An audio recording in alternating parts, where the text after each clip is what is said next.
না অবশ্যই অভিনন্দন। তারপরে আমাদের আমাদের ক্রিকেটার সবার যে চাওয়াটা, সবাই চায় সাকিব ভাই দেশে আসুক, দেশে এসে ক্রিকেট খেলুক। জাতীয় দলের রাডারে আবারও ফিরেছেন মোসাদ্দেক হোসেন সৈকত। কেনই বা তাকে বিপিএলে নেওয়া হয়নি, কেনই বা তিনি দল থেকে বাদ পড়েছিলেন, সব কিছু তার সঙ্গে কথা বলবো। সৈকত, শুরুতে জানতে চাও, আমরা জাতীয় দলের ক্যাম্পে আপনাকে দেখতে পাচ্ছি হেড কোচের সঙ্গে অনুশীলন করছেন, মানে কী বলবেন অনুশীলনটা নিয়ে? না, অনুশীলন দারুণ হচ্ছে।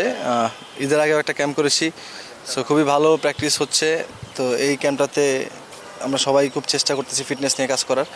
বেশিরভাগ সময় ফিটনেস নিয়ে কাজ হচ্ছে, সাথে সাথে স্কিল। তো সামনে সিরিজগুলো আছে, ওটার জন্য সবাই প্রিপারেশন নিচ্ছে।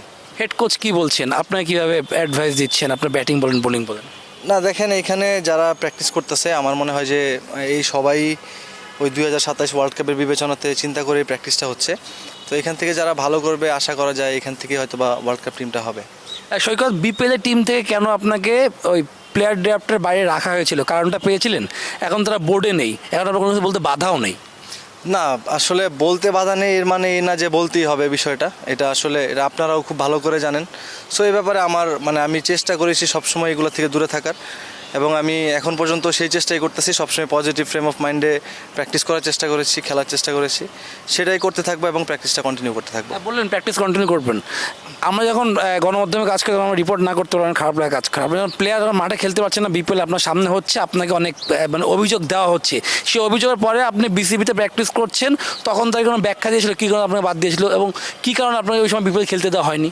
না, আসলে এরকম কোনো কথা হয় নাই কারোর সাথেই। তো আসলে এখন প্র্যাকটিস করতে পারতেছি, খেলতে পারতেছি, এটাই অনেক কিছু। লাস্ট বিসিএলটা শেষ করেছি খুব ভালোভাবে, এরপরে এখন ন্যাশনাল টিমের ক্যাম্প করতেছি। হয়তো ইনশাল্লাহ সামনে সুযোগ আসলে আরও ভালো করার চেষ্টা করব।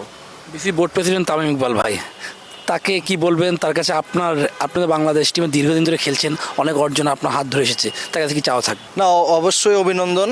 তারপরে আমাদের আমাদের ক্রিকেটার সবার যে চাওয়াটা, আমরা সবাই চাই যে মাঠে ক্রিকেটটা হোক, মানে সুস্থতার সাথে খেলাধুলা সবাই করুক, এবং মানে ভালো একটা কম্পিটিশন থাকুক, এবং সবসময় যেন ডোমেস্টিক স্ট্রাকচারটা যেন মানে ঠিকঠাক থাকে এবং খেলাগুলো কন্টিনিউ হয়। তো চাইবো যে আমার বিভাগে সব ক্রিকেটাররাই খেলুক এবং সুযোগ পাক। তো এখানে আসলে ধরেন আমি একা চাইলে হয়তো অনেক কিছু করা সম্ভব না। তো সেখানে অবশ্যই সিলেকশন প্যানেলের একটা কল তো থাকেই। সো ওই জায়গা থেকে ওনারা কীভাবে চিন্তা করতেছে এবং আমাদের প্লেয়াররা কতটুকু রেডি হচ্ছে এবং তাদের সামনে যে অপরচুনিটিস আছে সেটা যদি তারা ভালোভাবে গ্র্যাব করতে পারে, আমার মনে হয় যে আমাদের ডিভিশনের যে টিমটা আছে সেই টিমটা খুব তাড়াতাড়ি দাঁড়িয়ে যাবে। দেখেন, এটা অনেক লম্বা সময় হয়ে গেছে। আসলে সবাই চায় সাকিব ভাই দেশে আসুক, দেশে এসে ক্রিকেট খেলুক। সো আমরাও সেটা চাই এবং মানে মন থেকেই চাই যে উনি দেশে আসুক, এসে ক্রিকেটটা খেলুক। দেখেন, ডিপিএলটা হচ্ছে মানে ঢাকার লিগ, যদি আমি বলি শুধু ঢাকা প্রিমিয়ার লিগ না, ঢাকা লিগ, মানে যে লিগগুলো ঢাকার অধীনে হয়। সো এই লিগগুলোর উপরে সব ক্রিকেটাররা ডিপেন্ড করে এবং তারা এইটার থেকে আর্ন করে সারা বছর চলে এবং এইখানে পারফরমেন্স করেই তারা নেক্সট কোনো খেলার জন্য সিলেক্টেড হয়।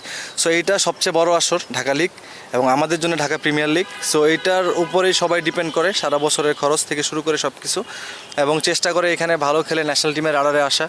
এসপি থাকে, আন্ডার-19 থাকে, সো এই টিম থাকে, সব ওই টিমগুলোতে যাওয়ার সবাই চেষ্টা করে, এখানে পারফরমেন্সটা শো করার চেষ্টা করে। সো এটা না হইলে আমার মনে হয় যে আমাদের ক্রিকেটারদেরই লস এবং একই সাথে বাংলাদেশের লস। সেই সাথে ধরবো আমি যদি 2027 ওয়ার্ল্ড কাপ চিন্তা করি, এর আগে 15টা ম্যাচ এখানে খেলতে পারলে সেটা বাংলাদেশ টিমের অনেক বেশি লাভ হবে।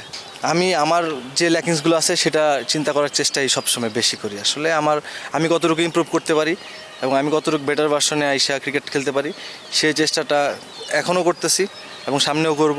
সো পিছনে কি হয়ে গেছে সেটা নিয়ে আমি আসলে চিন্তা করতে চাই না এবং আমি ক্রিকেটটা খেলতে চাই। বাংলাদেশের ক্যাপ্টেন, 3 ফরম্যাটে 3 ক্যাপ্টেন, তার সঙ্গে কোনো কথা আপনার হয়েছে কিনা? তারা আপনাকে কী ধরনের মেসেজ দিয়েছে? না, আমার এখানে তো ফ্রেন্ড, ছোটো ভাই, আমরা একসাথে অনেক দিন যাবৎ খেলতেছি। সো এখানে সবাই দেখেন পজিটিভ কথাবার্তাই ম্যাক্সিমাম টাইমই হয়। সো ওই সবাইকে সাপোর্ট করার চেষ্টা করতেছে, সবাই মিলে প্র্যাকটিস করতেছে। এই তো যে শুধু আমি একা না, পুরো বাংলাদেশের সকল মানুষ মিলে চাই বাংলাদেশ একটা ট্রফি জিতুক। সো সবাই মিলে চাচ্ছি মন থেকেই যেন এরকম একটা আইসিসি কোনো একটা ইভেন্ট আমরা জিততে পারি। আইসিসি যে কোনো কিছু হইতে পারে, সেটা চ্যাম্পিয়ন্স ট্রফি হইতে পারে, বিশ্বকাপ হইতে পারে, এশিয়া কাপ হইতে পারে। সো একটা ট্রফি আমাদের জন্য খুবই ইম্পর্টেন্ট। আমি মনে সৈকত, দর্শক আমাদের সঙ্গে ছিলেন মোসাদ্দেক হোসেন সৈকত। তার না বলে অনেক কথা জানার চেষ্টা করলাম, তিনি বিভিন্ন বিষয়ে কথা বললেন। Shubhodeb Nath, news 24, Mirpur Sherebangla stadium, Dhaka.